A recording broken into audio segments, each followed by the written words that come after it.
Obviamente que es un proyecto de ley, como han explicado los compañeros del Frente Amplio, que se tiene que analizar en un contexto.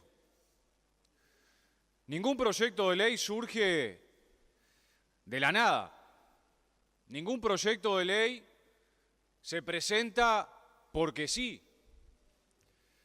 Está el argumento, digamos, más visible, el argumento que más recurre la coalición de gobierno, que es el de la personería jurídica, el de regularizar, el de estar en consonancia con la OIT, el de intentar generar transparencia, pero en verdad el argumento que está de fondo, o el motivo que está de fondo, es una cruzada, una prédica permanente y sistemática de muchos actores del gobierno, no digo de todos, pero sí de muchos actores del gobierno que tienen una práctica, una prédica antisindical, mucho más que antisindical, que le genera repercusión, que le genera una reacción negativa al movimiento social, al movimiento popular. Eso es parte de lo que hoy estamos discutiendo en este escenario. Basta con ver las expresiones de muchos legisladores, legisladoras de la coalición de gobierno en momentos en donde deberían estar, como se dice habitualmente, bajando la pelota al piso, la patean para adelante y si pueden la sacan del estadio. Pero después son los que plantean el movimiento sindical, las organizaciones sociales, son las que trancan, son las que ponen palos, son las que... Hay un objetivo de estigmatización, de criminalizar la organización sindical. Porque vaya si vendrá de lejos esa impronta de los sectores conservadores, de las clases dominantes en nuestro país, de los sectores empresariales y de sus brazos ejecutores desde el punto de vista político partidario, como fue también la dictadura cívico-militar en nuestro país, que cuando ilegalizan la CNT, cuando la declaran ilegal el 30 de junio de 1973, uno de los argumentos que coloca el decreto firmado por el dictador Bordaberry es que la central, o mejor dicho, la Convención Nacional de Trabajadores, no tenía personería jurídica y eso la convertía en una asociación para delinquir. Porque el problema acá todos sabemos, lo han reconocido incluso legisladores del gobierno hoy acá. El problema no es la personería jurídica. Si la mayoría de los sindicatos tienen personería jurídica, es decir, que estaríamos legislando para una porción absolutamente minoritaria del movimiento sindical, que son quienes no tienen personería jurídica, que andan en el entorno del 10%. Entonces, si la inmensa mayoría de los sindicatos tienen personería jurídica, ¿por qué se trae una ley acá?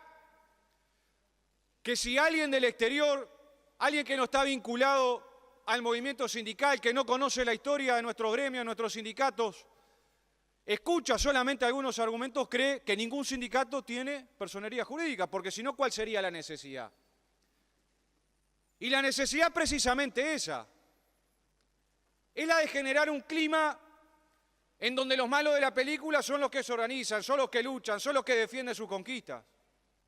Y lo hemos tenido en los paros que se generaron en el puerto, y lo hemos tenido con las medidas sindicales de FANCAP, donde si se han prestado actores del gobierno a mentir, cosa que hasta la propia ANCAP tuvo que firmar reconociendo con el sindicato que no se había roto ninguna instalación de la refinería de La Teja, pero la mentira corrió. ¿Para qué? Y bueno, para satanizar al movimiento sindical, a los sindicatos, a las organizaciones. Se dice, este proyecto de ley no obliga a nadie. Pero ¿cómo se interpreta entonces que el proyecto de ley, que dice que es facultativo, después en uno de sus artículos, el artículo 7, dice con toda claridad y establece que las organizaciones de trabajadores que no hayan completado el procedimiento de reconocimiento de personería jurídica o que no cumplan con las obligaciones que impone el artículo 5 de esta ley, no tendrán derecho a que retenga a su favor la cuota sindical para su depósito en la cuenta bancaria de la organización. Esto es una forma de condicionar la decisión y la organización de los sindicatos, de los trabajadores y las trabajadoras.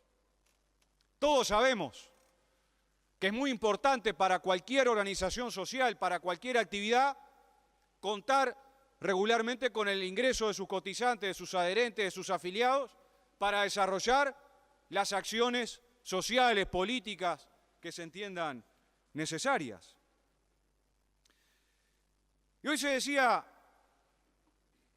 que es mentira que este gobierno representa intereses desde el punto de vista de una clase que no es la de la clase trabajadora. Y si uno repasa, por ejemplo, una información que salió hoy en la diaria, que es un estudio del Instituto Cuesta Duarte, donde dice que de 21 negociaciones en los consejos de salario, donde se tuvo que votar 17 veces, en 17 oportunidades el gobierno votó con los empresarios.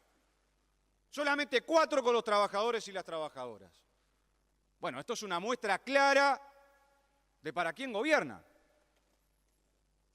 Se pedían muestras, se pedían ejemplos, que hay un claro ejemplo. De 21 negociaciones, 17 votaron con los empresarios, 4 con los trabajadores. Y está bien, no lo vamos a juzgar del punto de vista ético ni moral, cada uno representa a la clase que entiende necesario representar.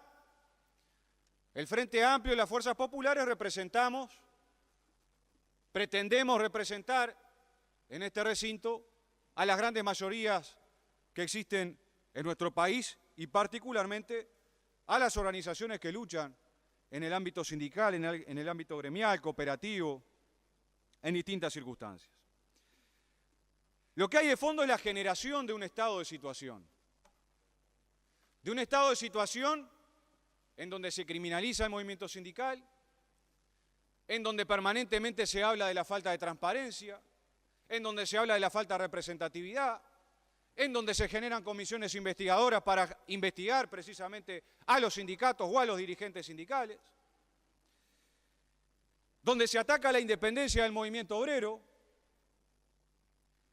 y resulta que si uno solamente se quedara con el relato de actores del gobierno, parece que el país estuviera paralizado por los sindicatos. Parece que el país estuviera prendido fuego por los sindicatos y las organizaciones populares. Sin embargo, cuando uno va a los datos, no a la hiperrealidad, no a la creación artificial, que muchas veces empujan también algunos medios de comunicación, no a esa hiperrealidad, sino a la realidad, va a ver que en agosto del año 2021 fue el mes de todos los agostos de 5 años para atrás con menos conflictividad. El año 2021, en agosto, con rendición de cuentas y consejo de salario, fue el año que tuvo menos conflictividad de los últimos 5 años. El 2020 la conflictividad también fue muy baja. Pero si se escucha los argumentos que se dan acá, los que se dan afuera, que muchas veces son peores, porque creo que acá en el ámbito democrático, cuando se discute, por lo menos está la posibilidad de que alguien pida la palabra, pida una alusión, pida una aclaración y se pueda intercambiar. Pero hay a veces que aparecen actores que realmente están en un escenario de verborragia que tiran cualquier dato sin comprobar nada.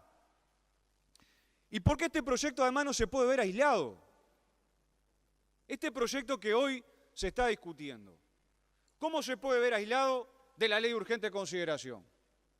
¿Cómo se puede ver aislado de la necesidad de limitar, de prohibir los piquetes? Que hasta el término nos es ajeno porque en Uruguay no hay piquetes. ¿Cómo se puede ver aislado del recorte al derecho a huelga que tienen hoy los trabajadores y las trabajadoras en nuestro país, fruto de la ley de urgente consideración? ¿Cómo se puede ver aislado que la ley de urgente consideración también tiene un artículo que obliga a las organizaciones sociales a que tengan personería jurídica para poder presentarse en las elecciones del Banco de Previsión Social? Es todo el escenario, es todo el escenario. Y por eso nosotros pensamos desde el Frente Amplio que hay que dar una señal política clara, concreta. El Frente Amplio no acompaña estas iniciativas. Otro cantar sería si el escenario político y social tuviera otras condiciones. pero es que es imposible quitar el proyecto de ley de todo ese contexto. Y yo creo que a veces hasta existe una actitud poco feliz, yo diría que hasta mentirosa de la realidad. Y con esto no quiero herir la susceptibilidad de ninguno de los legisladores y las legisladoras de esta sala. Pero cuando se trata de regular la actividad sindical, de colocar transparencia en la actividad sindical, parece que ahí están todos los votos, todos los partidos están interesados. Y yo quiero reafirmar que nosotros también, que estamos a favor de la transparencia, que estamos a favor de los procesos democráticos en todos los ámbitos. Pero fíjese que este Parlamento, esta Cámara de Diputados, hoy está votando una personería jurídica, pero cuando tiene que discutirse a sí mismo, es decir, cuando los partidos políticos que conforman este Parlamento deberían discutir cómo se financian, ahí la ley de financiación de partidos políticos en el periodo pasado naufragó. Naufragó. Porque entre otras cosas había sectores que tal vez no quieran mostrar, no quieran acreditar de dónde vienen, de dónde provienen los recursos que después se utilizan en las campañas electorales. Es más, ahora hay una comisión en este periodo que se conformó, que por lo que tengo entendido, por lo que me han informado, prácticamente no se ha reunido más allá de algunas instancias de carácter informal para hacer avanzar este proyecto de ley que muy bien le haría a la democracia, que muy bien le haría a la transparencia. Y estas son de las cosas que hay que poner encima de la mesa. Porque si no, parece que los argumentos que acá se plantean son todos buenos, son todos genuinos. Y no tenemos que plantear, digamos, el escenario en todo su contexto. Se habla de representación, de la representación que tienen algunos sindicatos en nuestro país o de la poca representatividad. Y yo no me voy a ir a la década del 90 ni a la década... No, ahora. Elecciones del Banco Previsión Social. La lista de los trabajadores del movimiento sindical tuvo más de 400.000 votos. Ganó la representación de los trabajadores y las trabajadoras frente a la propuesta de Un Solo Uruguay y que algunos partidos políticos también apoyaban. Elecciones en la educación. Los sindicatos de la educación triplicaron a las listas que apoyaba el gobierno.